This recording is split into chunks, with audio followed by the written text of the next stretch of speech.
በእኛና በፕሮቴስታንቱ ዘንድ ያለው የመዳን ትምህርት ልዩነት ምን ያህል ግልጽና ሰፊ እንደሆነ እናውቀዋለን።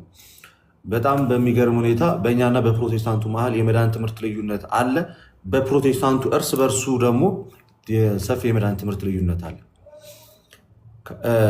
መካነ ኢየሱስ ከሌሎቹ ጋር ጠቅለል ስናደርገው ሉትራን ከካልቪኒስቶች ጋር፣ ካልቪኒስቶች ከፔንቴኮስታል ጋር ያላቸው በመዳን ዙሪያ ላይ ያላቸው ትምህርት ልዩነት እንዳለው አይተናል። ትላንትና ደግሞ ስንመለከት የነበረ ሌላ አንድ አስደማሚ ቪዲዮ ደግሞ አለ አይደለ? ወንድማችን አማን ሻሎም ለወንድማችን አክሊል ምላሽ ሰጣለሁ ብሎ ባስቀመጠበት ላይ ቅዱስ ሥጋውና ክቡር ደግሞ አማናዊ እውነተኛ የክርስቶስ ሥጋና ደም ነው የማለት ምስክርነትን ሰጥቶናል። ትላንት በሰጠው ምላሽ እና ወደሚያስገርም ለውጥ እየገሰገሱ እንደሆነ ሰዎቹ ያመላክታል።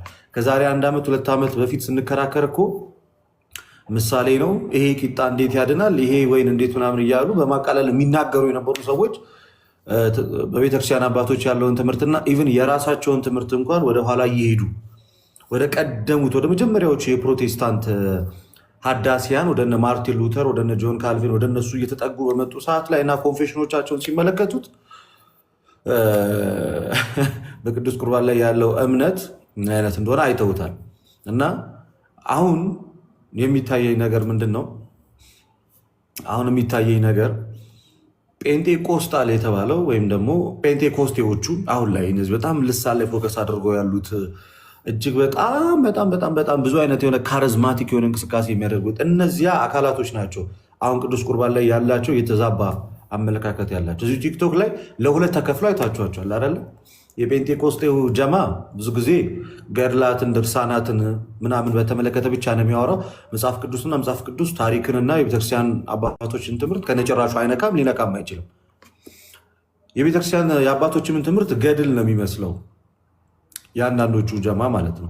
ሌሎኞቹ ደግሞ ራሳቸውን ክላሲካል ፕሮቴስታንቲዝም በመጥላት በማለት እየጠሩ የቀደሙን የፕሮቴስታንትን ትምህርት እንቀበላለን ምናምን የሚል አካሄድ አላቸው። ሰማሁ እነሱ ትንሽ ለውይይትም የተሻሉ ናቸው። በዚህኛው በኩል ያሉት ኤርሚያስና መሰሎቹ ደግሞ የቅዱስ ኢራኒዮስ ትምህርት ገድል ነው የሚመስላቸው። የቅዱስ አትናቴዎስ ትምህርት ገድል ነው ይመስላቸው እንጂ የቤተክርስቲያን አባቶች ትምህርት አይመስላቸው። ከመጽሐፍ ቅዱስ ውጭ ያሉት የአባቶቻችን ትምህርት ለእነሱ ሁሉም ገድል ነው። ሆሚሊ አያውቁ፣ ኮሜንተሪ አያውቁ፣ ሁሉም ነገር በቃ ገድል ነው ለነሱ እና የገድል ዘማቾች እዛው እርስ በርሳቸው ከራሳቸው ከፕሮቴስታንት ህብረቶች ጋር ያላቸው ልዩነት እየሰፋ መጥቷል። ስለዚህ ዛሬ በስፋት ሁለት ነገሮች ላይ ፎከስ አድርገን እንነጋገራለን። ሁለት ነገሮች ላይ የመጀመሪያው በዋነኝነት የምናነሳው ነገር የእኛና የፕሮቴስታንቱ የመዳን ትምህርት የሰማይና የምድር ያህል የራቀ ነው። ሰማያዊና ምድራዊ የሆነ የመዳን አስተምሮ ብለን ብንገልጸው የተሻለ ነው። ሰማያዊ የነገረ መዳን አስተምሮና ምድራዊ የነገረ መዳን አስተምሮ ወይንም በክርስቶስ ኢየሱስ የማዳን ትምህርት ላይ የተመሰረተና በግለሰብ ላይ የተመሰረተ የመዳን ትምህርት በሚለውን ከፍለዋለን። የቤተክርስቲያናችን የመዳን ትምህርት በጌታ በኢየሱስ ክርስቶስ የማዳን ስራ ላይ የተመረኮዘና ስራውም በክርስቶስ ኢየሱስ የተሰራ በኋላም በሐዋርያት የተሰበከ ከዛም በቤተክርስቲያን አባቶች ተላልፎ እኛ ጋር የደረሰ ጥርት ያለ ግልጽ የሆነ የመዳን ትምህርት ይዘናል። ይሄውም ሰማያዊ የሆነ የመዳን ትምህርት ነው፣ ሰዋዊም አይደለም። ቀጠል ስንል የፕሮቴስታንት የመዳን ትምህርቱ ደግሞ ሰዋዊ የሆነ የመዳን ትምህርት ነው።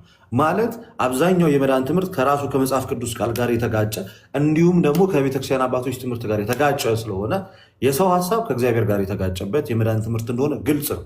ይህንን እንፈትሻለን። እናንተ በሰማያዊ የመዳን ትምህርት ውስጥ ነው ያላችሁት ወይስ በምድራዊ የመዳን ትምህርት ውስጥ ነው ያላችሁት የሚለውን ደግሞ ጥያቄ ወደ እናንተ እናቀርባለን። በቅንነት ገብተን የምናወራ ሰዎች ገብተን እናወራለን፣ ራሳችንን እንፈትሻለን። ራሳችሁን ታዩበታላችሁ። በየትኛው ማዕቀፍ ውስጥ ነው ያለሁት? በክርስቶስ ኢየሱስ ውስጥ ነው ያለሁት ወይንስ ደግሞ እነ ማርቲን ሉተር ወይም የሆኑ ግለሰቦች ሰርተው ከሆነ ጊዜ በኋላ በመጣው የመዳን ትምህርት ውስጥ ነው ያለሁት? ሐዋርያት የማያውቁት የቤተክርስቲያን አባቶች የማያውቁት የመዳን አስተምሮ ነው የምቀበለው ወይንስ ሐዋርያት እንዲሁም የቤተክርስቲያን አባቶች ያስተምሩትን የመዳን ትምህርት ነው የምቀበለው የሚለውን እንፈትሻለን። ዝም ብለህ በሞራል ተነስተ የሆነ አዲስ ኪዳንን ብቻ የያዘች እዚህ ውስጥ መጽሐፍ ቅዱስን ይዘ እየዞርክ ስለ ኢየሱስ ክርስቶስ መመስከር በማትችልበት ደረጃ ላይ ሆንክ፣ አልዳንክም። ጥያቄ ስትጠየቅ አይ ኢየሱስ ይገስጽ አንተ ሃይማኖተኛ ምናምን እያልክ ሰዎችን የምትገፋና የሚነሱትን ጥያቄዎች መመለስ ማትችል ከሆነ የገባህ እውነት የለም። የገባህ እንዳልገባህ ነው። ስላልገባህ መመስከር አትችልም ባጭሩ ማለት ነው። ለዛ ዛሬ ከእልህ ትወጣላችሁ፣ ከስሜታዊነት እንወጣለን። ለምትጠይቁት ጥያቄ መልስ ወደ መስጠት ብቻ እንሄዳለን። አለቀ። ጥምቀት ያድናል ሲባል የሚያድነው ኢየሱስ ነው የሚል ጴንጤ አሁን ላይ ሊኖር አይገባም። ምክንያቱም ጥምቀቱ የሚያድናል የተባለው በክርስቶስ ኢየሱስ ኃይል ስለሆነ። በጣም በሚያሳዝን ሁኔታ አንድ ቪዲዮ ያሳያቸዋል። አይ ቲንክ ትላንትና ማታ ላይ ውይይት ነበር መሰለኝ። ሚስ በማድረግ የሱን ውይይት አዝናለሁ። ትላንትና ማታ አይዊሽ ጆይን ባረጋቸው በጣም ነበረ ደስ የሚለኝ የማታው ውይይት ላይ። በእርግጥ ወንድሞች ነበሩ። ቃልዮት ያሰማልን እግዚአብሔር አምላክ ከዚህ በላይ ጥበብና ማስተዋሉን ይግለጥላቸው። ብኖር ደስ ይለኝ ነበር ብሰማው፣ አሳም ፖይንትን ብሳተፍ ምናምን ነገር ደስ ይለኝ ነበረ። ግን የተወሰኑትን ጠዋት ላይ እየተመለከትኩኝ ነበረ። ጸጋው በእምነት አድኗቸዋል ማለት ቁርባን አያድንም። የአንዳንድ ሰው አለማወቅ ደግሞ ሰውነት አለው፣ እጅ እግር አይን አለው፣ በቃ ይራመዳል ይሄዳል ራሱ የሆነ በቃ በድፍረት የሚራመድ አላዋቂነት አይታችሁ ታውቃላችሁ። በጣም የሚያስገርም ነው። ኤኒዌይስ እና ይህን ያህል መጋጋጥ ለምን እንዳስል ነገ ባናቅም ወደ ሀሳባችን እንሄዳለን። ልጅ ናታን እሺ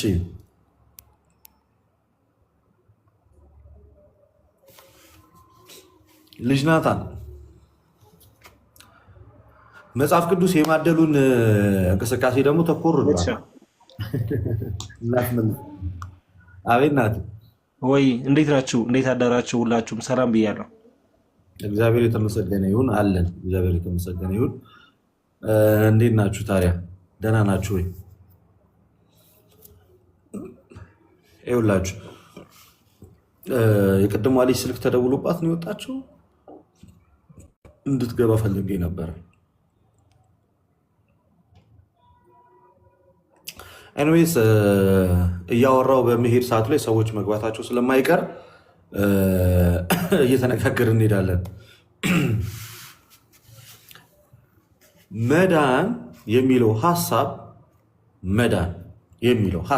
በዋነኝነት መዳን የሚለው ሀሳብ በዋነኝነት የሚያጠነጥነው እግዚአብሔር ሰዎችን ከሞት ወደ ሕይወት ከጨለማ ወደሚደነቅ ብርሃን ሊያመጣቸው ያደረገው ያንን ሂደት የሚያሳዩ ብዙ ጊዜ በተደጋጋሚ ስንነጋገር እንደሰማችሁት የሰው ልጆች በበደላቸውና በኃጢአታችን ወይም የሰው ልጆች በበደልና በኃጢአታችን ከእግዚአብሔር አምላክ ተለይተናል። ከእግዚአብሔር አምላክ ተለይተን በራሳችን ፍቃድ አምላካችንን ትተን በኃጢአት ምክንያት ወጥተን በነፍስም በስጋችን ሞትን አምጥተን ተለይተነዋል እና በእኛና በእግዚአብሔር መካከል ሞት የሚባል ጠላት ነግሶ ነበር ለዘመናት። ያንን ሞት ማሸነፍ የሚችል አካል አልነበረም። ያንን ሞት ማሸነፍ የሚችል አካል ባለመኖሩ ምክንያት ሞት የሚሸነፈው በራሱ በአምላክ ስለሆነ፣ ሞት የሚሸነፍለት አካል ደግሞ ሰው ስለሆነ አምላክ ከዛ ከሚሞተው ሰው ጋር ባህሪውን ከራሱ ጋር ዋህዶ ሞትን ገሎ ሕይወትን ሰጥቶናል። ዕብራውያን ላይ በግልጽ ተቀምጧል። በሞት ፍርሃት በባርነት ታስሮ የነበሩትን ሁሉ ነፃ እንዲያወጣ በስጋና በደም ተካፈለ ይላል። በስጋና በደም የተካፈለው በሞት ፍርሃት በባርነት ታስሮ የነበሩትን ሰዎች ነፃ ለማውጣት ነው። ነፃ ያልወጣ ሰው ስለ ነፃ መውጣት ቢጠየቅ መመለስ አይችልም።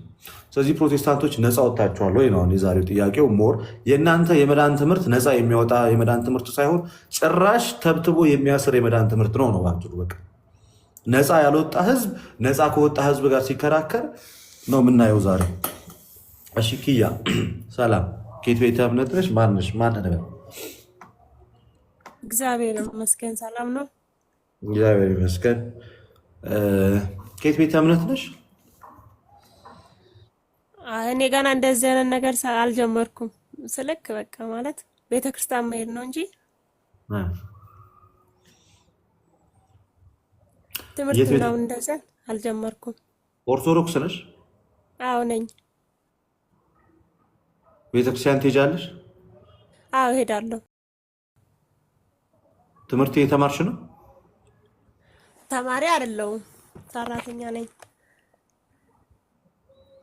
አይ እኔ ትምህርት ትማሪያለሽ ወይ ያልኩት የቤተክርስቲያን ትምህርት ነው። ቤተክርስቲያን አይ እዚህ ቲክቶክ ላይ ተምረሽ ታውቂያለሽ? ዛሬ ነው በቃ አንተ ጋር የገባሁት። እስከ ዛሬስ ሌላ ቦታ ገብተሽ ተምረሽ አታውቂም? አላቅም። በቃ ቁጭ ብለሽ ተማሪ። እሺ ጥያቄ አለሽ? አይ የለኝም። እስኪ ልስማችሁና ያልገባኝ ሀሳብ ካለ እጠይቃለሁ። በቃ የሚማር ሰው ጥሩ ነው። ቁጭ ብለሽ ተማሪ። እሺ ኢትዮጵያ ነው ያለሽው? አዎ አዎ። የኔትወርክ ግን እያስቸገረ ነው። እኔ ጋር ብቻ ነው ላግ የሚያደርገው ወይስ ሌሎች? በጣም ላግ እያደረገ ነው ኔትወርኩ። አንተ ጋር ነው ሄኒ፣ አንተ ጋር ነው እንጂ ለደስክ ጋር አሪፍ ነው። ያንተ ነው እኔ ጋር ነው አይደለ? አዎ ያንተ ነው። አይ ቲንክ እኔ ጋር ኦኬ። እሺ ኮኔክሽን አይደለም ያለው፣ ጥሩ ኔትወርክ ነው ያለው። እሺ ይቅርታ።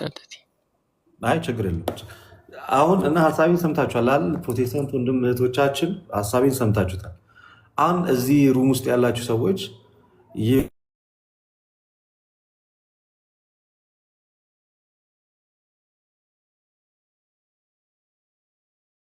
በተናገርኩት መግቢያ መሰረት ውይይቶችና ንጽጽሮች እናደርጋለን። ኦኬ ውይይቶችና ንጽጽሮች እናደርጋለን። ያስማማናል። ናቲ ጥያቄ አለ ወይንስ ከአንተን ጀምር እንዴ? የዛሬውን ልደት ሻቆይ እኔ እንኳ ትንሽ ልቆይ እየወጣውም ስለሆነ ትንሽ ልቆይ። አንተ ላይቭ ሁሌ ጠያቂ አንዳንዴ እስኪ ሰሚሉን። እሺ ኦኬ ፕሮቴስታንት ወንድሞቻችን እስኪመጡ ድረስ ጥያቄ ያለው ኦርቶዶክሳዊ ካለ እቀበላለሁ። ፕሮቴስታንቶች ካላችሁ ኑ እና በቅንነት ትናንትና ልጠይቅህ ልደትሻ ስለ ይቻላል ከርዕስ ውጭ አይደለማ። የትላንትና ምን ስለ ልደታ ምናምን ልጠይቅህ ይችላል? ጠይቀኝ። እሺ ትናንትና የእንትም የማርያም ልደት ነው። ልክ ነኝ ካልተሳሳትኩኝ? አዎ ነበረ። እሺ አንደኛ ነገር ማርያም የተወለደችበትን ቀን ምን ላይ ነው ያለው? አንደኛ ነገር በምንድን ነው የሚታወቀው? ምን ላይ ያለ መጽሐፍ ቅዱስ ላይ ያለው ወይስ ምን ላይ ነው ያለው? ሁለተኛ ነገር ደግሞ ብዙ ሰዎች ትናንትናውን ቀን ደም የሚፈሰስበት ነው ጣዖት ነው ምናምን ይላሉና ለምንድን ነው እንደዛ የሚሉት? እነሱ ምን አይተው ነው? ብዙ ሰዎች ነው እንደዛ የሚሉት እንጂ ቤተክርስቲያን እንደዛ አትልም። አይ ኖ ቤተክርስቲያን አትልም። ሰዎች እንግዲህ የመሰላቸውንና የተሳሳተ አስተሳሰብ አነጋገራቸውን ቤተክርስቲያን ላይ መናገራቸውን አቁሞ አያውቅም። በትላንትናው ዕለት የምናከብረው ቤተክርስቲያን ነው ሲጀመር።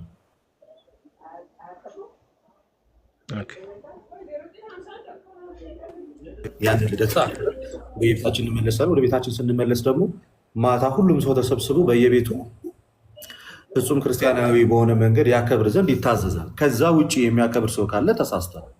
ከዛ ውጭ የሚያከብር አካል ካለ ተሳስቷል። ሌላኛው ደም መፍሰስ፣ እንደዚህ አርደው፣ እንደዚህ ወጥተው ተብሎ የሚነገሩት እያንዳንዱ ንግግር ቤተክርስቲያን ላይ ጥላቻ ለመቀባትና በጣም ስም የማጥፋት ስራ እንጂ እንደ አጠቃላይ እንደ ቤተክርስቲያን አቋምና እንደ ቤተክርስቲያን ትምህርትና ሀሳብ ደም እያፈሰሱ አምልኮት መፈጸም የሚባል ነገር በቤተክርስቲያናችን አይታይም።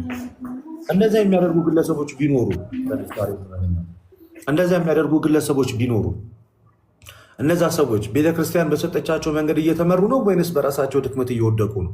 ያደረጉ ሰዎች ካሉ ኃጢአቱም ሆነ ድክመቱ የነዛ የግለሰቦች ነው እንጂ የቤተክርስቲያን አይደለም። ሊሆንምም አይችልም። ምክንያቱም ቤተክርስቲያን የሚፈሰው ደም የክርስቶስ ኢየሱስ እንጂ ሌላ የምናፈሰው ሌላ የምናመልከው አካል የለም። ባጭሩ በዚህ አይነት አገልግሎት ውስጥ ያሉ ሰዎች ካሉ ደካሞች ናቸው። የትምህርተ ወንጌል ሊሰጣቸው ይገባል። እያደረጉም ከሆነ ከስተት ትምህርታቸው ሊወጡ ወይንም ደግሞ ሊመለሱ ይገባል እንጂ ያ ነገር ቤተክርስቲያንን ይወክላል ወይንም ደግሞ በዛን ሰዓት ላይ ደም ማፍሰስ ቤተክርስቲያን ያዘችው ተግባር ነው ብለን አናስተምርምም አንናገርምም።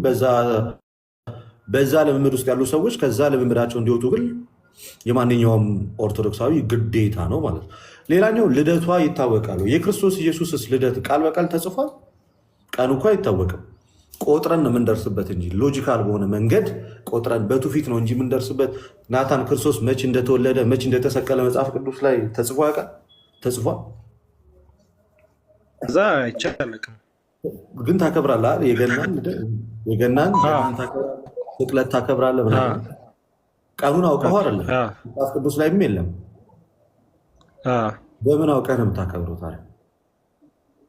እኔ እንጃ አላውቅም፣ ግን ቀን እንትን ቆጥረውት መሰለኝ አባቶች ምናምን አይደለ በእንትን ግን መጽሐፍ በራሳቸው ቅዱስ ላይ የለም አይደለ? ሀሳብ መጽሐፍ ቅዱስ ላይ የለም። እንደዛ የለም። ግን ያንን በማክበሩ ኬታ መጣህ ምናምን ያስብላል አያስብልም። ግን እነሱስ ቢሆኑ እንዴት ነው የጌታን ልደት ያወቁት?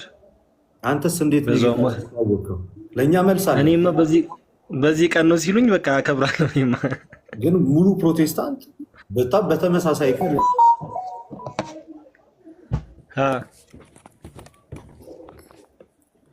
አሁን ለምሳሌ ገና፣ ፋሲካ ምናምን ማለት የሞተበት ቀን ሳይታወቅ ነው የምናከብረው። ልደት ስታክ አድርጓል እንዴ? ስታክ አድርጓል መሰለኝ። ይሰማል? የአንተ ድምፅ ይሰማል። ኦኬ፣ ልደት ስታክ አድርጓል መሰለኝ።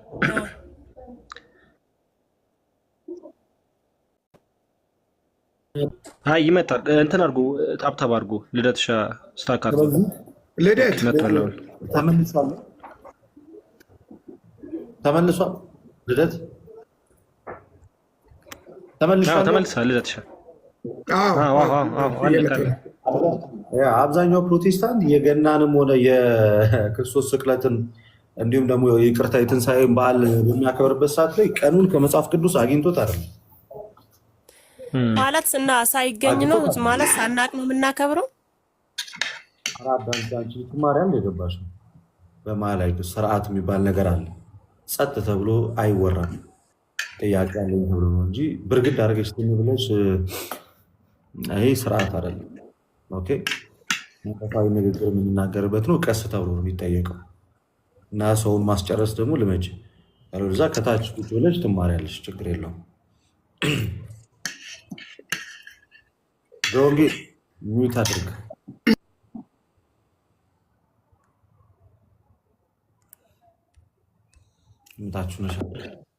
ምታችሁ ነሽ አዳምጪ።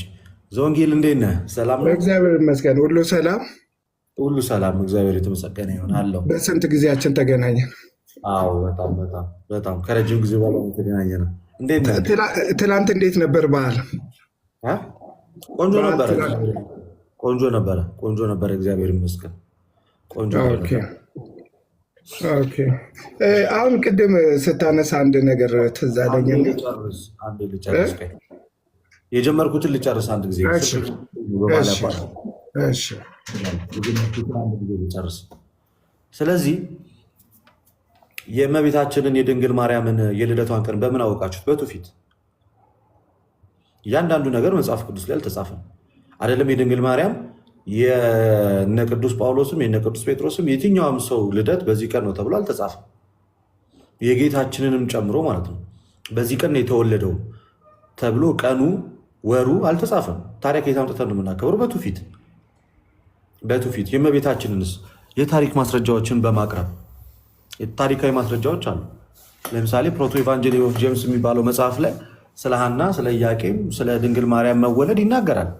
ስለዚህ ትውፊትን መሰረት አድርገን ድንግል ማርያም የተወለደችው በዚህ ቀን ነው ብለን ያንን ቀን እናከብረዋለን። ልክ የጌታ የኢየሱስ ክርስቶስን ልደት ስናከብር ምንም አይነት ጽሁፍ በህዳር 29 ነው የተወለደው የሚል ጽሁፍ እንኳን ባናገኝም ከቤተክርስቲያን አባቶች ትምህርት ከቤተክርስቲያን ትምህርት በትውፊት ያገኘነውን ይዘን የጌታ የኢየሱስ ክርስቶስ ልደት ይሄ ነው፣ ትንሣኤውንም ደሴምቲንግ የክርስቶስ ኢየሱስ ትንሣኤ ይሄ ነው ብለን የምናከብረው ከምን ተነስተን ነው ማለት ነው? ሐዋርያዊውን ትውፊቱን ይዘን ነው። መጻፍ ያለባቸው እጅግ በጣም መሰረታዊ የሆኑ ነገሮች ተጽፎልናል መጽሐፍ ቅዱስ ላይ። ተጽፎ ባናገኛቸውና የምናደርጋቸው ልምምዶች ቢኖሩ ከቤተ ክርስቲያን አንጻር የምናደርጋቸው ናቸው ማለት ነው። ናታን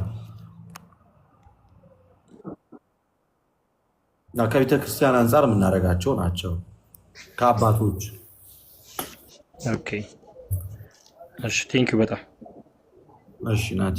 ያኛው ግን የቀደመ ይሄ ባዕድ አምልኮ ሲደረግ ብናይ ሁላችንም በህብረት ልንቃወም የሚገባው ነገር ነው እንጂ ልንደግፈው የሚገባ ወይንም ደግሞ የቤተክርስቲያን እውቅና ያለውን አድርገን ልንወስድ እንደማይገባ ሁላችሁም ልታውቁ ይገባል። በዚህ አጋጣሚ ብታዩ በየትኛውም ጊዜና በየትኛውም ሰዓት ላይ የትኛውም ሰው በጣዖት አምልኮ ውስጥ ብታገኙት እንደ አንድ ኦርቶዶክሳዊ ክርስቲያን ልትመክሩት፣ ልትገስጹት እና ወደ ክርስትና እንዲመለስ ልታደርጉት ይገባል እንጂ ተባባሪ ልትሆኑ እንደማይገባ አውቁ።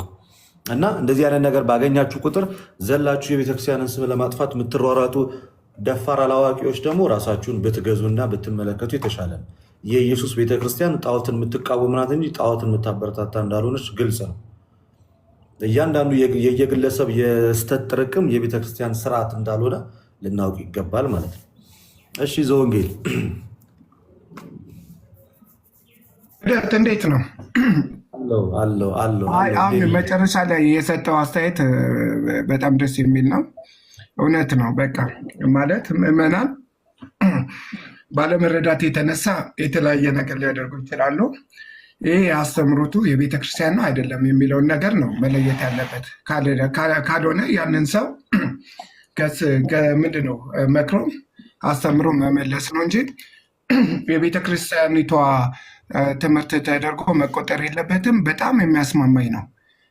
እኔ እንደውም አንድ በጣም የማዝነው ነገር ምንድን ነው፣ ለምሳሌ በዚህም በፕሮቴስታንት የሚሆን በኦርቶዶክስ ውስጥ በሃይማኖታዊ ትምህርታቸው በጣም ያልገፉ ወይንም እምነታቸውን እንኳን በደንብ ያልተረዱትን ሰዎች ኢንተርቪው በማድረግ ወይንም እንደዚህ በማነጋገር የሁሉ የኦርቶዶክስ የምታስተምረው ይህ ነው የሚለው ከዛ ሰው ተነስተው ይኸው እኮ እንደዚህ ነው ብሎ ጄጅ ማድረግ በጣም ጥሩ አይደለም፣ ተገቢም አይደለም።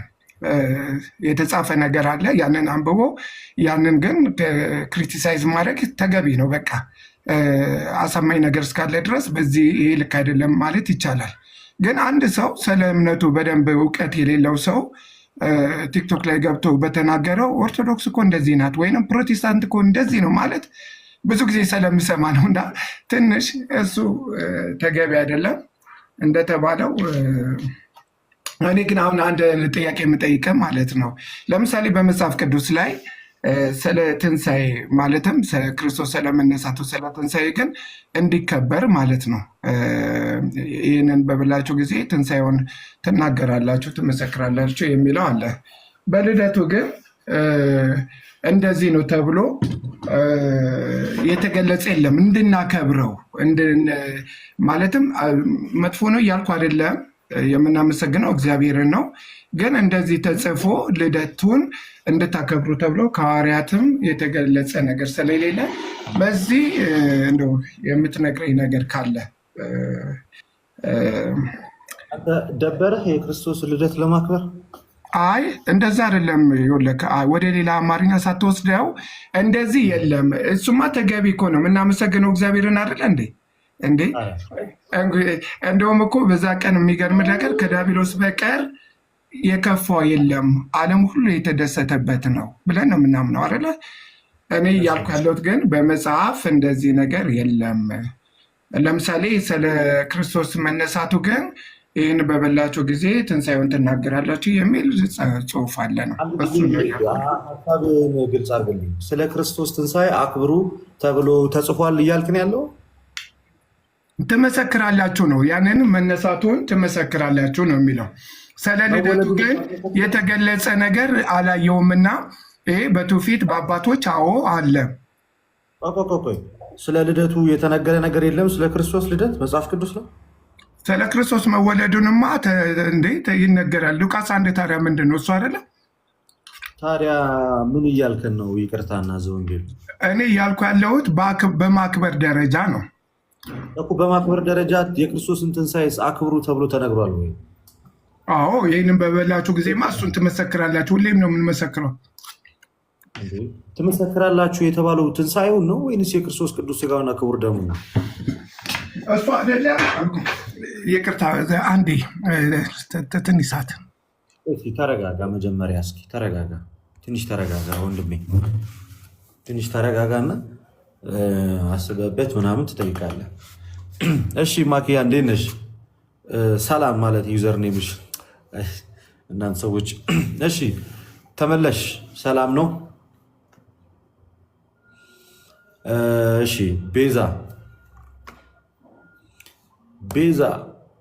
ቤዛ ለእናትሽ የሚለው ቪዲዮ። እሺ ቤዛ እየገባችሁ ዝም አትበሉ። እሺ ልደት አመሰግናለሁ እድሉን ስላገኘው። የእኔ ጥያቄ ለእኔ ሳይሆን ከፕሮቴስታንት ጋር ቤዛ በሚለው ነገር አጋጣሚ ያው እግዚአብሔር ይመስገን በእናንተ እኔ ዝምታን ሰብሬያለሁ፣ ለሃይማኖቴ ጥያቄ ብለው ለሚሉት ነገር ከእናንተ ከተማርኩት ለመመለስ በቅቻለሁ። አመሰግናቸዋለሁ። በዚህ አጋጣሚ ምን ተጠየቅኩኝ? ቤዛ የሚለው ለሙሴ የተሰጠው ከክርስቶስ ስቅለት በፊት ነው። እንደዛ ሚል ጥያቄ ተጠየቅኩኝና ይሄንን እንድትመልስልኝ ነው። ስለዚህ ከክርስቶስ በፊት ስለሆነ ምን ይለውጥ ነው?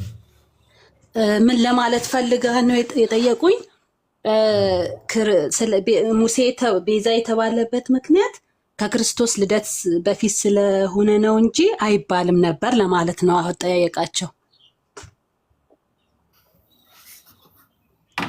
አልገባኝም። እሺ አሁን ቤዛ ሙሴም እኮ በመጽሐፍ ቅዱስ ላይ ቤዛ ተብሏል አልኳት። ስላት አይ እሱ እኮ የተባለው ከክርስቶስ ልደት በፊት ነው፣ ከክርስቶስ ስቅለት በፊት ነው የተባለው። ክርስቶስ ተሰቅሎ ቢሆን ኖሮ ሙሴ ቤዛ አይባልም። ምን ይቀይራል? ከክርስቶስ ልደት በኋላ ቢባል እና ከክርስቶስ ልደት በፊት ቢባል ምን የሚቀይረው ነገር አለ?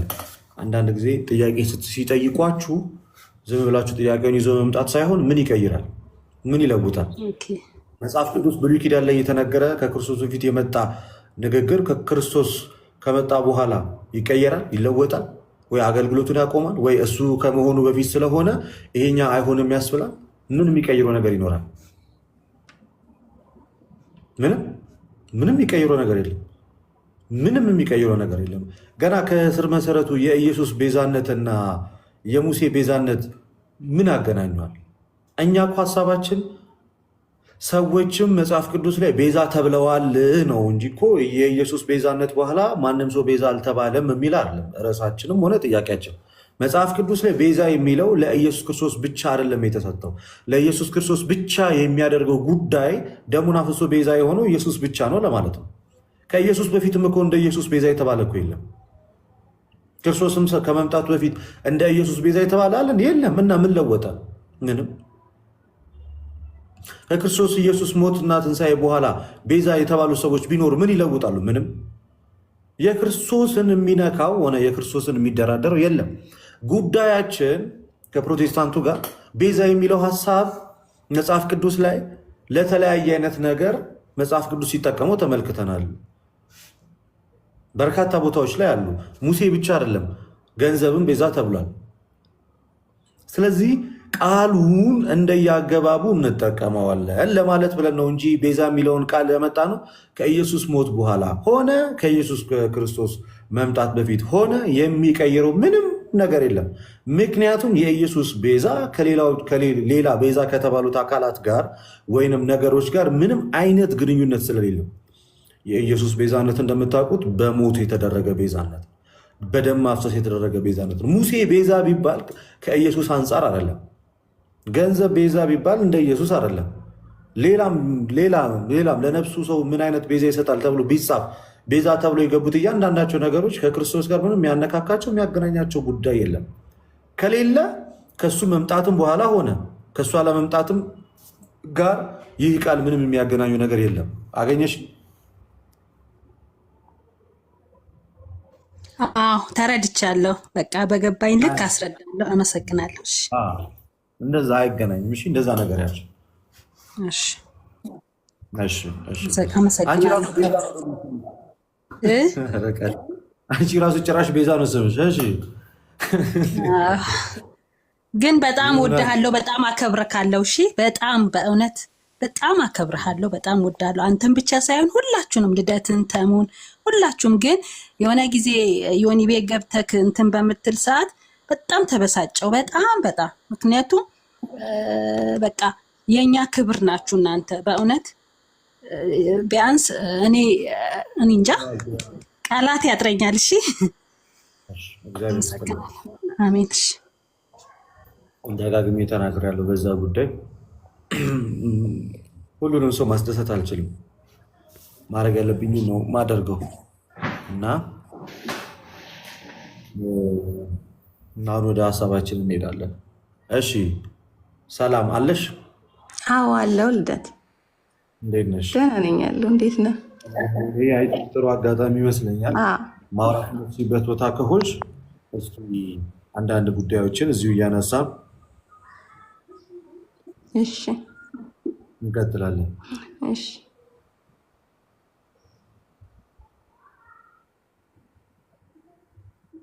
የምጠይቃቸው ጥያቄ እድሉን ለአንቺ ሰጠው። እዚህ ላይ ብናወራ የምትይኝ ነገር ካለ እዛ ላይ ብናወራ ነው። እሺ በመጀመሪያ አሁን ለጊዜው 3 ጥያቄን ያዘጋጀሁት ያው ሰዓትም ስራ ምናምንም ልወጣ ስለሆነ የመጀመሪያ ጥያቄ ስለ ቅዱሳን አማላጅነት ማለት ነው። አሁን እኔ የማውቀው እንደ መጽሐፍ ቅዱስ ማለት እኔ እንደተረዳሁት ሌላ ነው። ያንተን ብትነግረኝ። የአንቺ መረዳት ለወቅና ሰላም እህቴ፣ ከዛ በኋላ ደግሞ መጽሐፍ ቅዱሱን ደግሞ እነግርሻለሁ። እሺ ስለዚህ አሁን እንደኔ ኢየሱስ ክርስቶስ እንደሚማልድ ነው በመጽሐፍ ቅዱስ ማለት ነው። እና ምን ይላል መጽሐፍ ቅዱስ? እነርሱ ግን እንዳይኖሩ ሞት ስለከለከላቸው ካህናት የነበሩ ብዙ ናቸው፣ እሱ ግን የማይለወጥ ክህነትን ይዞ ይላል። ስለዚህ እዛ ጋር ከሱ በፊት ብዙ ካህናት ነበሩ፣ ስለ ሰው ልጆች ኃጢአት ወደ እግዚአብሔር የሚገቡ ማለት ነው። እና ያንን ክህነት እሱ አንድ ጊዜ ባፈሰሰው ደም ኦልሬዲ ሊቀ ካህን ሆኖ ወስዶታል። ስለዚህ በእኔ የምትለምኑኝን ሁሉ እኔ አደርግላችኋለሁ ይላል አይደለ መጽሐፍ ቅዱስ? ስለዚህ ለምንድን ነው አንድ አስታራቂ በሰውና በእግዚአብሔር መካከል አንድ ሰው የሆነ እሱም ኢየሱስ ክርስቶስ እያለ እሱ ስለ ኃጢአታችን ሞቶ እሱ ኦልሬዲ ጽድቅ ሆኖልን ሳለ ለምንድን ነው ሌላ አማላጅ ያስፈለገው? በጣም ጥሩ ጥያቄ ነው። በጣም ጥሩ ጥያቄ ነው። አንድ ጊዜ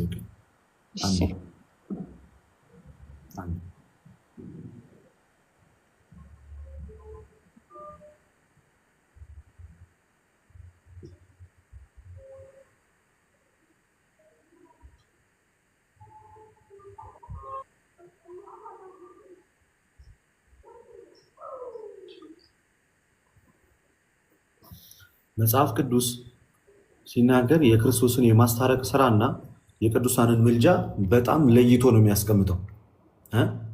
መጽሐፍ ቅዱስ ሲናገር የቅዱሳንን የማማለድ ስራና የኢየሱስን የማስታረቅ ስራ እጅግ በጣም በሰፊ ልዩነት ጭራሽ በማይገናኝ መንገድ ነው።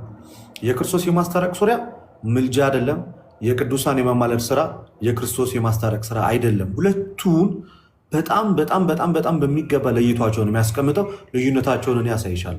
አሁን አንቺ ካነሳሽው ነገር አንጻር ዕብራውያን ላይ ነው አይደል ያለው? እህቴ አውጪው ጥቅሱን እስኪ ይዘሽ መጽሐፍ ቅዱስ። አዎ ይዣለሁ። ዕብራውያን 7:23 ነው አካባቢ ነው ያነበብሽው አይደል? 24 አካባቢ የአዲስ ኪዳን መካከለኛ የሚለው ዕብራውያን 12 ሙሉ ዕብራውያን ስለ ምልጃ ነው። አይ ሙሉ ዕብራውያን ስለ ምልጃ አይደለም። በጣም ከይቅርታ ጋር እህቴ አሁን አስተሳሰብሽን እያስተካከልኩት ነው። ሙሉ ዕብራውያን ስለ ምልጃ ሳይሆን ሙሉ ዕብራውያን ስለ ክህነት፣ ስለ ማስታረቅ ደም አፍስሶ የሰው ልጆችን ከእግዚአብሔር ጋር ስለ ማስታረቅ የተነገረ ጉዳይ ነው እንጂ ሙሉ ዕብራውያን ከይቅርታ ጋር ስለ ምልጃ አይደለም። አንድ ግልጽ አድርጌ የጀምርልሽ ማለት ነው። እኛ ክርስቶስ ኢየሱስ ብቸኛ አስታራቂ ይሰማኛል።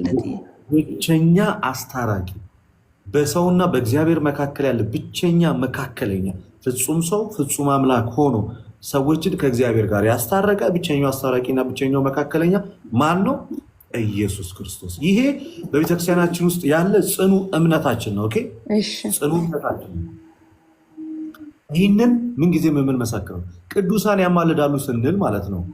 ሰላም ከመጽሐፍ ቅዱስ ብዙ ጥቅሶችን አወጣልሻለሁ። እንደ ኢየሱስ መካከለኛ ናቸው እያልን አይደለም። እሺ በኢየሱስ መካከለኛ ናቸው እያልን አይደለም። የኢየሱስ መካከለኝነት የማይደገም መካከለኝነት፣ የኢየሱስ መካከለኝነት ፍጹም ሰው ፍጹም አምላክ ሆኖ ራሱን ለሁሉ ቤዛ ሰጥቶ ደሙን አፍሶ ዓለምን ያስታረቀ ነው እንጂ የቅዱሳን ምልጃ በክርስቶስ ኢየሱስ የማስታረቅ ስራ ውስጥ የሚገባ እና ከዛ ጋር ተነጻጽሮ የሚነገር ጉዳይ አይደለም። ገና ከጅምሩም ሆነ ከመሰረቱም እንደዛም አይደለም። ዕብራውያን ላይ ያነሳሹ ጋር ልሂድ። እነርሱ እንዳይኖሩ ሞት ስለከለከላቸው ካህናት የሆኑ ብዙዎች ናቸው የተባሉት የብሉይ ኪዳን ናቸው አይደለ? አዎ የብሉይ ኪዳን። እኛ የምናወራው ስለነማን ነው ታዲያ? በክርስቶስ ኢየሱስ አምነው ያማልዳሉ ስላለው ጻድቃን አይደለ? ታዲያ ይገናኛል? ይሄ ለቅዱሳን ምልጃ አያማልዱም ለማለት የጠቀሽው የብሉይ ኪዳን ጥቅስ የብሉይ ኪዳን ሰዎች እውነቱን ለመናገር በሐዲስ ኪዳን በክርስቶስ ኢየሱስ አምነው ዳግም ከተወለዱት ጋር ይገናኛል? አይገናኝም። ስለዚህ ይህንን ጥቅስ ቅዱሳን አያማልዱም ለማለት አይጠቀስም። እሺ፣ ምክንያቱም እየተነገረ ያለው በንጽጽር በብሉይ ኪዳን መስዋዕት ሲያቀርቡ ስለነበሩት ስለ ብሉይ ኪዳን ካህናት ነው እንጂ በአዲስ ኪዳን በጌታ ኢየሱስ ክርስቶስ አምነን ልጅነትን ስላገኘን ስለ ክርስቲያኖች አይደለም አይደለም። ስለዚህ ይሄ ጥቅስ ቅዱሳን አያማልዱም ለማለት አይጠቀስም። እሺ፣ ሰላም። እሱ ካልተጠቀሰ ታዲያ ለምንድን ነው የክርስቶስን ደግሞ ከምን አንጻር ነው የሚለውን ደግሞ እንመልከት። እሺ፣ በክርስቶስ ዙሪያ ቤተክርስቲያናችን ያላትን እምነት ግልጽ አድርጌ ልንገርሽ። ክርስቶስ መቼም ቢሆን አማልዶ አያውቅም ብለን አናውቅም። እኛ ያለው ክርስቶስ በምድር እያለ አንድ ጊዜ ማልዷል። ማልዷል። ይህንንም ደግሞ ዮሐንስ ወንጌል ላይ ምዕራፍ 17 ከቁጥር 20 ላይ እንደዚህ ብሎ ይናገራል። ሁሉም አንድ የሆኑ ዘንድ ከቃላቸው የተነሳ በእኔ ስለሚያምኑ ደግሞ ነው እንጂ ስለነዚህ ብቻ አልለምንህም። አንተ እንደላከኝ ዓለምም ያምን ዘንድ አባት ሆይ በእኔ እንዳለ እኔም በአንተ እነርሱም ደግሞ በእኛ አንድ የሆኑ ዘንድ እለምንሃለሁ። ይሄ ምልጃ ነው አይደለ? ስለዚህ ክርስቶስ በምድር እያለ ለክርስቲያኖች አንድነት፣ ለቤተ ክርስቲያን አንድነት አንድ ጊዜ አባቱ ምን ብሎታል? አንድ ጊዜ አባቱ ማልዷል። አንድ ጊዜ አባቱ ማለት ነው። ከዛ በኋላ ግን ክርስቶስ ዳግመኛ እንደዚህ አይነት ነገሮች ውስጥ እንደማይገባ ሲናገር ዮሐንስ ወንጌል ምዕራፍ 16 ከቁጥር 26 ላይ ደግሞ ምን ይላል መሰለኝ? በዚያን ቀን በስሜ ትለምናላችሁ፣ እኔም ስለ እናንተ አብን እንደምለምን የምላችሁ ምን አይደለም ማለት። አሁን እዚህ ጋር ዘጋው አይደለ? አዎ ዘጋው። በምድር ግን አንድ ጊዜ አማልዷል። ያ በምድር ያማለደው ምልጃ ክርስቲያኖች እስከ ዓለም ፍጻሜ ድረስ በክርስቶስ ኢየሱስ ይሄ በምድር ላይ ባደረገው በዛ ስራ አንድነታቸው ተጠብቆ ይኖራል። ያ ማለት ሁሌ ክርስቶስ በአብ ቀኝ ሆኖ ኢየሱስን ይለምናል ይማልዳል ማለት አይደለም። ስለዚህ ይህን ግልጽ አደረገ። ምልጃ ማለት ሰላም፣ መሰረታዊ ትርጉሙ ልመና ማለት ነው። የመዝገበ ቃላት ትርጉም የመጽሐፍ ቅዱስ የመዝገበ ቃላት ትርጉም ምልጃ የሚለውን በገጽ 56 ላይ ምን ብሎ እንደሚያስቀምጠው ታውቂያለሽ? አንዱ ስለ አንዱ የሚደረግ ልመና ይለዋል። ምን ይለዋል? ልመና ይለዋል። ስለዚህ አንቺ በክርስቶስ ኢየሱስ ደም መፍሰስ ነው የዳንሽው ወይንስ በልመናው ነው የዳንሽው? በክርስቶስ ኢየሱስ በፈሰሰው ደም። በጣም ጥሩ። ስለዚህ የክርስቶስ የማዳን ስራ የምልጃ ስራ ነው ወይንስ ኢየሱስ በፈሰሰው ደም?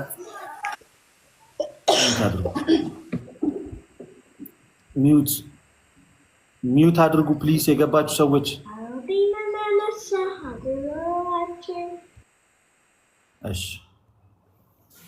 ስለዚህ የክርስቶስ ኢየሱስ የማስታረቅ ስራ የቤዛነት ስራ ነው አይደለ? ሰላም ስራ ነው።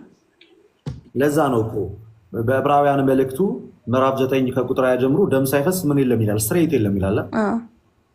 ክርስቶስ ዓለምን ለማዳን ያፈሰሰው ምኑ ነው? ደሙ። ክርስቶስ ዓለምን ለማዳን ያቀረበው ምኑ ነው? ስጋውንና ደሙ። ይሄ ማለት ቤዛነት ነው።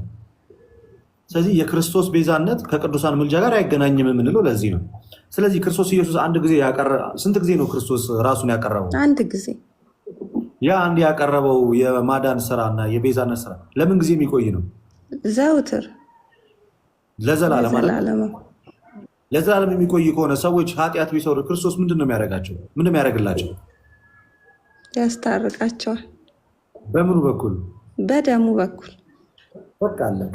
ስለዚህ ዛሬ የምንበድል የምንታረቀው በምልጃ ነው ወይንስ በደሙ ነው? በክርስቶስ ደም። በክርስቶስ ደም። በቃ በክርስቶስ ደም። ስለዚህ ከቅዱሳን ጋር ይገናኛል ታዲያ? አይገናኝም። በቃ የቅዱሳንን ደግሞ ላሳይሻዋል። እሺ። መጽሐፍ ቅዱስሽን አውጪ። እሺ። የቱ ጋር ትሄጃለሽ መሰለሽ? እሺ። አንደኛ ጢሞቴዎስ ምዕራፍ 2 ላይ ሂጅ ከቁጥር 1 በጣም ግልጽ በሆነ መንገድ አስረዳሻለሁ። እዚህ ጋር እንዴት ጳውሎስ የኢየሱስን መካከለኝነትና የቅዱሳን ምልጃ እንዴት ለይቶ እንዳስቀመጠ አሳይሻለሁ። እሺ አውጥቼዋለሁ። አንደኛ ምዕራፍ 2 ቁጥር 1 አውጥቼዋለሁ። በደንብ አድርገሽ ተከታተይኝ። እሺ ምን ይላል መሰለሽ? እንግዲህ እግዚአብሔርን በመምሰል ነው የሚለው አይደል? አንቺ ጋር አይደለም፣ መድኃኒታችን እግዚአብሔር ተስፋችን እያለ ነው የሚሄደው። አንደኛ ጢሞቴዎስ ምዕራፍ 2 ቁጥር 1 ነው ያልኩሽ። አንደኛ ጢሞቴዎስ አንደኛ ወደ ጢሞቴዎስ ምዕራፍ 1 ቁጥር 2 ነው ወይስ 1? ከቁጥር 1 ጀምሮ ይለያያል ማለት ነው። ምንድን ነው የምታነቢው ያለሽው? አንደኛ ወደ ጢሞቴዎስ ምዕራፍ ምዕራፍ 1 አይደለም፣ ምዕራፍ 2 ነው የኔ ምዕራፍ 2 ነው። እሺ መጥቶልኛል። እንግዲህ እግዚአብሔርን በመምሰል ይላል አይደል? አዎ አሁን በደንብ አድርገሽ ተከታተይ። እንግዲህ እግዚአብሔርን በመምሰልና በጭምትነት ሁሉ ጸጥና ምን ይላል? ጸጥና ዝግ ብለን እንድንኖር ይልና ልመናና ጸሎትን ምልጃም ምስጋና ስለ ሰዎች ሁሉ፣ ስለ ነገስታት ሁሉ፣ ስለ መኳንንቱም ሁሉ እንዲደረጉ ከሁሉ በፊት እመክራለሁ ይላል። ምን ይደረግ እያለ ነው ጳውሎስ? ልመና፣ ምልጃ፣ ጸሎት፣ ምልጃ። ይህንን እነማን እንዲያደርጉት እየተናገረ ነው ሐዋርያው ጳውሎስ? በክርስቶስ ኢየሱስ የጸደቁት ሰዎች እንዲያደርጉት እየተናገረ ነው። ክርስቲያኖች ምልጃና ልመና ጸሎትን እንዲያደርጉ እያዘዛቸው ነው አይደል? ስለዚህ ቅዱሳን ያማልዳሉ ማለት ነው። በዚህ መሰረት ይኸው ተጽፏል፣ አድርጉ ተብለዋል። ቅዱሳን ማለት በክርስቶስ ኢየሱስ አምነው የዳኑት ሁሉ። አው ግን ልደትዬ አሁን እዚህ ጋር ማለት ነው በህይወት ስላለ ነው አይደለም ማለት ነው። እሱኛው ፓርት ጋር እሺ። እንዳጠቃላይ ግን ቅዱሳን እንደሚያማልዱ ተነግሯል አልተነገረም? እዚህ ተነግሯል። አንዳችን ለአንዳችን እንድንጸልይ ሲጀምር መጽሐፍ ቅዱስ ያዛል። ከዛ ቁጥር 3 ላይ ሰዎች የቅዱሳን ምልጃ በእግዚአብሔር ፊት ደግሞ ምን ያህል አስደሳች እንደሆነ እስኪ ቁጥር 3 እና 4 አንብቡ። ሰዎች ሁሉ ሊድኑና እውነቱን ወደ ማወቅ ሊደርሱ በሚወድ በእግዚአብሔር በመድኃኒታችን ፊት መልካምን ደስ የሚያሰኝ ይህ ነው። ምኑ ነው ደስ የሚያሰኙ? በእግዚአብሔር ፊት ሊድኑ እውነቱንም ወደ ማወቅ ሊደርሱ እኮ። ምን ቅዱሳን ምን ሲያደርጉ ነው እግዚአብሔር የሚደሰተው? ጸሎትና ምልጃ በእግዚአብሔር ፊት ምን የሚያሰኝ ነው? ደስ የሚያሰኝ። የማን? የቅዱሳን ምን? ምልጃ። በጣም ስለዚህ የቅዱሳን ምልጃ በእግዚአብሔር ፊት ደስ የሚያሰኝ ከሆነ የቅዱሳን ምልጃ ትምህርቱ በመጽሐፍ ቅዱስ ውስጥ በሚገባ አለ ማለት ነው። አዎ አለ። በጣም ጥሩ። አሁን የሰዎችን ጨረሰ አይደል? እዚህ ክፍል ጳውሎስ ቁጥር 5ን ደግሞ እዩ ምን እንደሚል አንብቡ። ቁጥር 5ን ደግሞ ስለ ሰው ልጆች ስለ ክርስቲያኖች ከተናገረ በኋላ ስለ ኢየሱስ ደግሞ ምን ብሎ እንደሚናገር ቁጥር 5ን ደግሞ አንብቡ። እሺ አንድ እግዚአብሔር አለና በእግዚአብሔርና በሰው መካከል ያለው መካከለኛ ደግሞ አንድ አለ። ስንት ነው አለ መካከለኛ? አንድ። ከላይ ደግሞ ብዙዎች ናቸው አይደል ምልጃ የሚያቀርቡት? እዚህ ጋር ግን ስንት ነው? አንድ ነው። ስለዚህ ይለያያል ማለት ነው። የክርስቶስ አስታራቂነትና የቅዱሳን ምልጃ የተለያየ ነው። አቀላቅለን ማውራት የለብንም። ለዛ ነው ኢየሱስ የሚያማልድ ከሆነ ቅዱሳን ለምን ያስፈልጋሉ? ሲጀመር መች ይገናኛል የክርስቶስ የማዳን ስራና የቅዱሳን ምልጃ? ለዛ ነው አቀላቅላችሁ አትጠይቁ ነው የምንለው። ግልጽ ሆነልሽ? አሁን ግልጽ ሆነልኝ። አሁን ከዛ ቀጥይ ደግሞ ምን ብሎ አንድ አለ አለ። ከዛ በኋላስ ምን አለ? አንድ አለ፣ እርሱም ሰው የሆነ ክርስቶስ ኢየሱስ ነው። ምን የሆነ? ራሱ ለሁሉ ቤዛ ሰጠ። ይህም በገዛ ዘመኑ ምስክርነት ነበር። ስለዚህ የክርስቶስ መካከለኝነት የምን መካከለኝነት ነው? የቤዛነት። በቃ አለቀ። ጳውሎስ በቃ ዘጋው እዚህ ጋር። ለዛ ነው አይቀላቀልም። ኢየሱስ የሚያማልድ ከሆነ ማርያም ምን ታደርግላቸዋል? ሲጀመር የኢየሱስ ምልጃ ተብሎ የቱ ጋር ነው እዚህ ጋር የተጻፈው? ኢየሱስ አስታራቂ እኮ ነው የተባለው። የኢየሱስ አስታራቂነት እኮ ከቅዱሳን ምልጃ ጋር እኮ የሚገናኝ አብሮ የሚነገርም ጉዳይ አይደለም። ሊነገርም አይችልም። እሱ እኮ የቤዛነት ስራ ነው የሰራው። የልመና ስራ ሳይሆን የቤዛነት ስራ ነው የሰራው። ለዛ ይህንን በሚገባ ከያዝ ለይተሻሹ አይደል? አሁን ገብቶሻል። አሁን ትልቁ ጉዳይ መጽሐፍ ቅዱስ ላይ የተጻፈውን አይደል የምንቀበለው? ሰላም። አዎ የተጻፈውን ነው የምንቀበለው። ያልተጻፈውን አንቀበለው። አይ እንደ መጽሐፍ ቅዱስ ተመዝኖ የምንቀበለውም አለ። ግን በመጽሐፍ ቅዱስ ተመዝኖ የተጻፈ ግን የራሳችንን ሀሳብ ነው ብለን ማስቀመጥ እንችላለን? አንችልም፣ በፍጹም አንችልም አይደል? ቅዱሳን ከሞቱ በኋላ አያማልድም የሚል ትምህርት አለ መጽሐፍ ቅዱስ ላይ። ግን ደግሞ ያማልዳሉ የሚልም የለም ማለት ቅዱሳን ከሞቱ በኋላ እንደማያማልዱ የሚናገር በግልጽ አይደለም የምጠይቅሽ። ሰላም እህቴ፣ ቃል በቃል አይደለም የምጠይቅሽ፣ ሀሳቡ ራሱ አለው የለም። ግን ደግሞ እኮ ልደትዬ የሚያማልደው ከተጻፈ የማያማልደው አይደለም። አሁን ስለ ክርስቶስ አይደለም የምናወራ። ይኸውልሽ እኛ መጽሐፉን በፈለግነው መንገድ መጠምዘዝ አይጠበቅም። እሺ እንደማያማልዱ ከተጻፈ እንደማያማልዱ ካልተጻፈ አያማልዱም የሚል እምነት ልንይዝ ይገባል? አይገባንም። አይገባም። ይሄ ነው እኮ ፕሮቴስታንቱ ጋር የተቸገርነው። የሌለውን ነገር እንደ እምነት አድርጎ ይያዛል። ያለውን ነገር ደግሞ አይ እንደዚህ ለማለት ስለፈለገ ነው ተብሎ ሺፍት ይደረጋል። ስለዚህ ቅዱሳን አያማልዱም የሚል ትምህርት ከሌለ ከሞቱ በኋላ ያንን እንደ እምነት መያዝ ተገቢ አይደለም። ተግባባን? ኦኬ። እሺ እንደዛ ከሆነ ደግሞ እኔ አንድ ጥቅስ ልስጥሽ። እሺ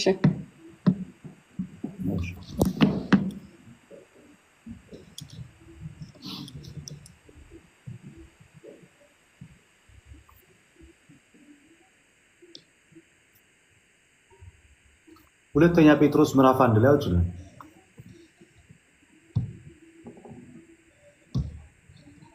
ምዕራፍ 1 ሁለተኛ ጴጥሮስ ምዕራፍ 1 አወጣ። ከቁጥር 13 እስከ 15 ያለውን አንብቢልኝ። እሺ ሁልጊዜም በዚያ ማደሪያ ሳለው ሁልጊዜም በዚህ ማደሪያ ሳለው በማሳሰቤ ላነቃችሁ የሚገባኝ ይመስለኛል። ማለት ይሄ ማለት በዚህ ምድር እያለ ማለት ነው። ያነቃችኋል፣ ያሳስባችኋል፣ የሚገባኝ ይመስለኛል። ጌታችን ኢየሱስ ክርስቶስ እንዳመለከተኝ ከዚህ ማደሪያዬ መለየቴ ፈጥኖ እንዲሆን አውቃለሁና። ስለዚህ ከዚህ ዓለም ልሄድ ነው እያለ ነው አይደል? ከመውጣቴም በኋላ እነዚህን ነገሮች እንድታስቡ በየጊዜው ትችሉ ዘንድ እተጋለሁ። ከመውጣቴም በኋላ ሲል ምን ማለት ነው? ከመሞቴ በኋላ ከሞትኩም በኋላ እንደማደርገው እተጋለሁ እያለ ነው አይደል? ስለዚህ ያማልዳል አያማልድም? ከሞተ በኋላ እኔ እንጃ ልደትዬ፣ እንጃ አይደለማ። የእውነቱን ቃል ለመቀበልማ ልባችን መከፈት መቻል አለበት። ማለት ኮንቴክስቱን ከላይ ጀምሮ ብረዳው ደስ ይለኛል። አዩ ከላይ ከፍ አድርጌ እኮ ነው እንድታነቢ ያደረኩት። ሁለት ቁጥሮች ከላይ ከፍ ብለሽ እንድታነቢ ነው ያደረኩት አይደል? እንዲገባሽ። ስለዚህ ከላይ ጀምሮ አነበብሽው፣ አውዱን ይዘሻል። ስለዚህ ከመውጣቴም በኋላ ተጋለው ይላል አይልም? ይላል። ግን ደግሞ እኛ ወደሱ እንድንጸልይ እኮ እዚህ ጋር ምልከታ አይሰጠንም አይደለም? እኛ ወደ ቤት አሁን እኮ ሀሳብ ሽፍት አታደርጊ። እኛ ወደ ጴጥሮስ እንጸልያለን አንጸልይም ነው እንዴ ጥያቄያችን? አይ አይደለም። ጥያቄያችን ያማልዳሉ አያማልድም ነው አይደል? ከሞቱ በኋላ። ስለዚህ ይሄ ጥቅስ እሱን ያሳያል አያሳይም? ያሳያል። ከዚህ የተነሳ ነው ቅዱሳን ያማልዳሉ ብለን የምንናገረው። ሌላም ልጨምርልሽ? እሺ ዮሐንስ ላይ ሂጂ። ራዕይ ዮሐንስ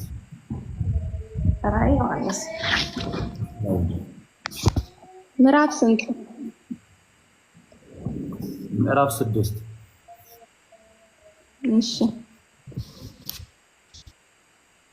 ከቁጥር 9 አንብቢ። አምስተኛው ማህተም በፈታ ጊዜ ስለ እግዚአብሔር ቃልና ስለጠበቁት ምስክር የታረዱትን የሰዎችን ነፍሳት ከመሰዊያው በታች አየሁ። ምን ያሉትን ያየው? ስለ እግዚአብሔር ቃልና ስለጠበቁት ምስክር። የታረዱ ሰዎች ናቸው አይደል? ሞተዋል። እነዚህ ሰዎች ከሞቱ በኋላ ምንም አይነት ንግግር ማድረግ አይጠበቅባቸውም። የሞተ ሰው ሞቷል። ቀጣዩን አንብቢ። ምን ይላል? ቁጥር 10 በታላቅም ድምፅ እየጮሁ ቅዱስና የእግዚአብሔር ቃልና የጠበቁት የታረዱት ሰዎች ናቸው የጮሁት አይደል? ስለዚህ ሰው ከዚህ ዓለም ድካም ከተለየ በኋላ ከአምላኩ ጋር ይነጋገራል አይነጋገርም? ይነጋገራል። ያው ማስረጃው ይሄ አይደለ? እሺ፣ ግን ደግሞ ማለት በራእይ አይደለም ዮሐንስ የሆነ ነገር ነው እየተናገረ ያለው። ራእይ እኮ ታዲያ ያልሆነ ነገር ነው። ራእይ የሚያየው ራእይ ማለት እኮ መመልከት ነው አይደል? የማይሆን ነገር ያያል እንዴ? አይ ታዲያ አንደኛ ራእይ ያልኩ አንደኛ ምዕራፉ ላይ እኮ የተወጋው ምናምን እያለ ሲያወራ ዮሐንስ የሆነውን ነገር አለ እያወራ ያለው። አዎ የሆነውን ላይ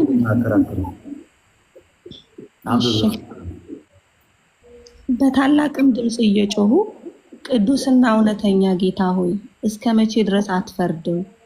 ደማችንንስ በምድር በሚኖሩት ላይ እስከ መቼ አትበቀልም አሉ። ከዛ እሱ ምን አላቸው? ለእያንዳንዳቸውም ነጭ ልብስ ተሰጣቸው። እንደነርሱም ደግሞ ይገደሉ ዘንድ ያላቸውን የባሪያዎችን ባልንጀራዎቻቸውን የወንድሞቻቸውን ቁጥር እስኪፈጸም ድረስ ገና ጥቂት ዘመን እንዲያርፉ ተባለላቸው። በጣም ጥሩ። ስለዚህ አሁን የአብዛኛው የፕሮቴስታንት ወንድሞቻችን እናቶቻችን ጥያቄ ቅዱሳን ከሞቱ በኋላ ከእግዚአብሔር ጋር እንደዚህ የሚሰማ ንግግርን አያደርጉም የሚል ሀሳብን ያነሳሉ። በአብዛኛው ሰው ሲጀመር የሚነጋገረው እኮ በስጋው አይደለም። ስጋው እኮ ሕያው ሆኖ የሚያወራው ነፍስ ስላለች ነው። ነባቢት ንግግር ማድረግ የስጋ ባህሪ ሳይሆን አስቀድሞ የነፍስ ነው አይደለ? አይ ሲጀምር እኮ እግዚአብሔር የሙታን አምላክ አይደለም፣ የሕያዋን አምላክ ነው። በቃ የሕያዋን አምላክ ከሆነ ሕያዋን የሚሄዱት ወደ ማን ነው? ወደ እግዚአብሔር። እና ወደ እግዚአብሔር ሲሄዱ በምድር የነበረው ህብረታቸው ይቋረጣል ከክርስቲያኖች ጋር? አይቋረጥም። ስራቸው ሲከተላቸዋል አይከተላቸውም? ይከተላቸዋል። ከስራቸው ውስጥ አንዱ ምልጃና ልመና ጸሎት ነው አይደለ? ቅድም አንደኛ ጢሞቴዎስ ላይ እንዳነበብ ነው። በቃ ስለዚህ አሁን ደግሞ ራዕይ ዮሐንስ ምዕራፍ 13 ቁጥር 14 አንብቡ። ስራቸው ይከተላቸዋል ይላል። ስራቸው ከተከተላቸው ከስራቸው አንዱ ቅዱሳን ምልጃ ማቅረብ ነው። ምልጃ የሚያቀርቡ ከሆነ ደግሞ ያ ስራቸው ከተከተላቸው በምድር ላለችው ቤተክርስቲያን በሰማይ ሆኖ ምንም አበበ እንትና ማለት አይጠበቅባቸውም። በምድር አስተምረዋቸው ሰብከዋቸው ስለሄዱት እና ደግሞ በምድር ላይ ስላለችው ቤተክርስቲያን ጸሎት ማድረጋቸው ያለ ነው። ምንም እንኳን ከእናንተ ብለይ ብሏል እኮ አይደል ጳውሎስ። በመንፈስ ግን ከእናንተ ጋር ነኝ ካለ በመንፈስ ከእናንተ ጋር ነኝ እንዲል ያደረገበት እኛ ሁላችን ሰላም በክርስቶስ ኢየሱስ የተሳሰርንን አይደለንም ነን። በደንብ የታሰርን ያገኘነው ከክርስቶስ አንጻር ነው አይደለም? ከክርስቶስ የተወለድነው ከማይጠፋ ዘር ነው አይደለም? ከማይጠፋ ዘር። በቤተ ክርስቲያን ውስጥ ብልቶች ሆነን ገብተናል አልገባን? ከክርስቶስ ጋር አካል ሆነናል አልሆንም? ሆነናል። ጌታ አንጻር ሕያዋንን አይደለንም? ሕያዋንን። አንዳችን በክርስቶስ ባለን ትስስር አንዳችን ለአንዳችን ጸሎት ማድረግ ይገባናል አይገባንም? በደንብ ነው የሚገባ። በሞት የሚቋረጥ ግንኙነት አለ በመካከላችን? የለም። ምክንያቱም ሞትን ማን አሸንፎልናል? ክርስቶስ ኢየሱስ። ሞትን ክርስቶስ ካሸነፈልን እኛ ደግሞ በክርስቶስ ሕያዋን ከሆንን ስለምንድን ነው ታዲያ ቅዱሳን ምልጃ ዛሬም ድረስ የማይቀጥለው? ምንም ምክንያት የለውም እኮ አይደለ? እሱማ ምንም የለም። እሱን እሺ እንደዛ አልሽ። ሰዎች ስለሚሞቱ ነው እንበልሽ አይደለ እህቴ? መላእክት ይሞታሉ? አይሞቱም። ታዲያ መላእክት ዛሬም ድረስ ያማልዳሉ አያማልዱም? ያማልዳሉ። ግን አሁን መልአክ የእኛን ጸሎት ይሰማሉ እንዴ? የማይሰሙበት ምን ምክንያት አላቸው? ለምሳሌ ዘካርያስ ምዕራፍ 1 ቁጥር 12 ላይ ውጭ ትንቢተ ዘካርያስ። አሁን እኮ የእኛን ጸሎት ይሰማሉ አይሰሙም አይደለም አይደለ? ሰላም ጥያቄው ሽፍት እንደ ያማልዳሉ ወይስ አያማልዱም ነው አይደለ? ያማልዳሉ አያማልዱም ነው ጥያቄ አይደለ? ሰላም ያማልዳሉ አያማልዱም ከሆነ መላእክት ሞት ያገኛቸዋል? በባህሪያቸው ሞት አያገኛቸውም አይደለ? ሰላም መላእክት አገኛቸው። ስለዚህ ምልጃቸው አይቋረጥም ማለት ነው። አንብቢው ዘካርያስ፣ ትንቢተ ዘካርያስ ምዕራፍ 1 ቁጥር 12 ላይ ያለው። እሺ የእግዚአብሔር መልአክ መልሶ አቤቱ የሰራዊት ጌታ ሆይ እነዚህ 70 ዓመት የተቆጣሃቸውን ኢየሩሳሌምንና የአይሁድን ከተሞች የማትምራቸው እስከ መቼ ነው አለ። አሁን ምን እያደረገ ነው እዚህ ጋር መልአኩ? ጥያቄ ምህረት እየጠየቀ ነው አይደል? የምህረት ጥያቄ እየጠየቀ ነው አይደል? ማንን እየጠየቀ ነው? እግዚአብሔርን። ምልጃ ማለት እኮ ልመና ነው። ልመና እያቀረበ ነው አይደል? ማራቸው ብሎ ወደ እግዚአብሔር። አዎ ስለዚህ ይሄ ነው እኮ ምልጃ ማለት፣ ሌላ ነገር አለ። ማራቸው ብሎ ምህረት ነው ወደሚሰጥ ወደ አምላክ መጠየቅ ነው። ቀጣዩን አንብቡ ምን እንዳለው እግዚአብሔር። እግዚአብሔርን መልሶ ከእኔ ጋር ይነጋገር ለነበረው መልአክ በመልካምና በሚያጽናና ቃል ተናገረው። በምን ተናገረው አለ? ለጠየቀው ጥያቄ ምን አይነት መልስ ሰጠው? በመልካምና በሚያጽናና። ስለዚህ ቅዱሳን ያማልዳሉ፣ ምልጃቸውን ደግሞ ማን ይሰማል አለ? እግዚአብሔር። ስለዚህ አሁን ይሄ መልአክ ይሞታል? አይሞትም? አይሞትም። ስለዚህ ዛሬም ለእኛ ቅዱስ ሚካኤል ያማልዳል አያማልድም? በዚህ ንግግር ያማልዳል፣ ግን የመላእክቶች ስራ ማለት ነው። ልደትዬ ያማልዳልሽ፣ ግን የመላእክቶች ስራ ማለት ነው። ከጅምሩ ከሰው ወደ እግዚአብሔር መውሰድ ነው ወይስ ከእግዚአብሔር ወደ ሰው ነው መልእክታቸው? ሁለቱንም ያደርጋሉ። ራዕይ ዮሐንስ ምዕራፍ 8 ላይ አውጭልኝ። እሺ ዛሬ ተማምነን የሚቀጥለው እሑድ ቄደር ትጠመቂያለሽ ወይ ክርስትና? ምዕራፍ ስንት?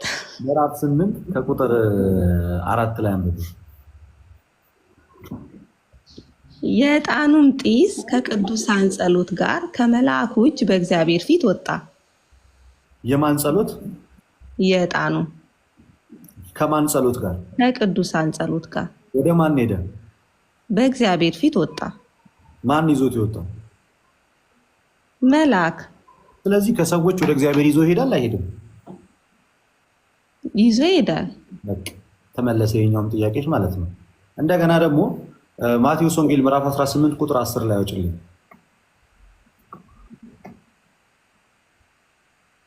ምዕራፍ 18 ቁጥር 10። እሺ ምን ይላል? ከነዚህ ከታናናሾች አንዱን እንዳትንቁ ተጠንቀቁ። መላእክቶቻቸው በሰማያት ዘውትር በሰማያት ያለውን የአባቴን ፊት ያያሉ እላቸው። መላእክቶቻቸው ዘውትር የማንን ፊት ያያሉ? በሰማያት ያለውን የአባቴን ፊት። የአብን ፊት ያያሉ ማለት ነው አይደል? ነው። ስለማን ነው የሚያዩት? ስለዚህ ቅዱሳን መላእክት ዘውትር ስለኛ የእግዚአብሔርን ፊት ይመለከታል። የሚመለከቱት ለምንድን ነው? ለምልጃ። እንደገና ራዕዩ ዕብራውያን ምዕራፍ 1 ቁጥር 14 ላይ ወጭልኝ።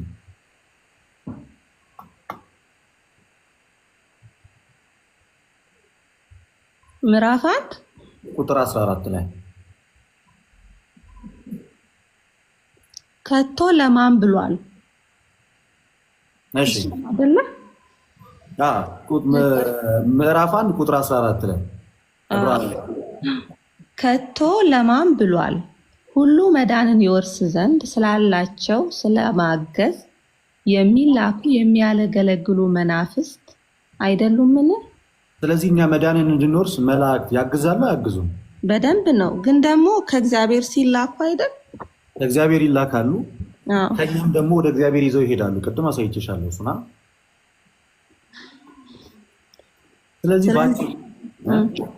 ስለዚህ በአጭሩ ቅዱሳን ያማልዳሉ ስንል እንደ ክርስቶስ የማስታረቅ ስራ በመስቀል ላይ ደማቸው ፈሶ ይሰራል እያለን አይደለም። በቤተ ክርስቲያን ውስጥ ያለን ስለሆንን ከማይጠፋው ዘር ስለተወለድን በክርስቶስ ኢየሱስ አንድ ስለሆንን አንዱን ቅዱስ ቁርባን ስለተቀበልን በክርስቶስ ቅዱስ ስጋና ክቡር ደም አንድ ስለሆንን አንዳችን ለአንዳችን እንጸልያለን። ይህ ደግሞ እንዳይቋረጥ የሚያደርገው ዋነኛና የመጀመሪያ ምክንያቱ ከማይጠፋው ከክርስቶስ ኢየሱስ ምን ስላለን ነው? ስለተወለድን። እኛ ሕያዋን ነን በጌታ ክብር ለስሙ ይሁን። እኛ የሙታን አይደለንም፣ ሕያዋን ነን። ሕያዋን ስለሆንን ከዚህ ዓለም ድካም እንኳን በስጋ ብናርፍም አንዳችን ለአንዳችን ማሰባችን አናቆምም። ለምን? ሕያዋን ስለሆነ። መጽሐፍ ቅዱስም የሚነግረን ይሄንን ነው ማለት ነው። አሁን አንድ ነገር ገብቶኛል። የቅዱሳን ምልጃና የክርስቶስ ኢየሱስ ምልጃ ፍጹም እንደተለያየ አሁን ተረድቻለሁ። ጀመር ክርስቶስ በዚህ ሰዓት ላይ ያማልዳል። ማኪያ ማነሽ? ሰላም። አዎ አንድ ጊዜ ባቀረበው ደግሞ ከአቤል አንድ ጊዜ ያቀረበው ምኑን ነው? ደሙን። ያ ደም የቤዛነት ነው ወይንስ የምልጃ ደም ነው? በፍጹም ሰውነቱ ይማልዳል፣ በፍጹም አምላክነቱ ደግሞ ይፈርዳል። በፍጹም ሰውነቱ ምኑን ያቀረበው? ደሙ። ያ ደም የሚለምን ደም ነው ወይንስ የሚያድን ደም ነው? መጽሐፍ ቅዱስ ከአቤል ደም ይልቅ ምሕረትን ወደሚለምን ወደ ኢየሱስ ክርስቶስ ደም ቀርባችኋል ይለናል አይደል? እስኪ አውጪው እሱ ጋር የቱ ጋር ነው የሚለው? እሱ ዕብራውያን ምዕራፍ 12 ቁጥር 24 ላይ እሺ፣ እናንብበው። እሺ፣ አንቺ ያልሽውን ይላል። አው ከአቤል ደም ይልቅ የሚሻል ደም ይላል። ምሕረትን የሚለምን ይቅርታን የሚለምን እሺ፣ አንብቢው እስኪ። ምሕረትን የሚለምን ይላል። እሺ፣ ማለት አሁን እኔ ተረዳሁት ማለት ነው። አንብቢው እሺ። አይረዳ ራስሽን እንድታስተካክዩ ነው። አንብቢው እሺ። ምሕረትን ወደሚለምን ይላል። አንብቢው እስኪ ቁጥር 24። እሺ፣ ዕብራውያን ምዕራፍ 12 ቁጥር 24 ነው። የአዲስ ኪዳን መካከለኛ ወደሚሆን ወደ ኢየሱስ ከአቤልም ደም ይልቅ የሚሻለውን ወደሚናገር ወደ መርጨት ደም ደርሳችኋል። ወደሚለምን ምሕረትን ወደሚለምን ደም ደርሳችኋል አይልም አይደል? አይልም። እሱም ደሙ ምሕረትን አይለምንም። አሁን ኮንቴክስቱን ከላይ ጀምሮ መጀመሪያ ችኛዋን እንግባባ። ሰላም። እሺ፣ ደሙ ምሕረትን አይለምንም። ለምን መሰለሽ ደሙ ምሕረትን የማይለምንም? ደሙ በራሱ የኃጢአት ስርየትን ስለሚሰጥ አይደለ? አይደለ? ይሰጣል። ስለዚህ ደሙ የኃጢአት ስርየትን የሚሰጥ ከሆነና አቅም ያለው ደም ከሆነ ምሕረትን መለመን ይገባዋል? አይገባውም። ይህን ክፍል ላብራራለሽ። ለምን መሰለሽ? የአዲስ ኪዳን መካከለኛ ማለት ፍጹም ሰው ፍጹም አምላክ፣ በአጭሩ እሱ ቅድም አውርተነዋል። ከአቤል ደም ይልቅ የሚሻለውን ወደሚናገር መረጨት ደም ደርሳችሁ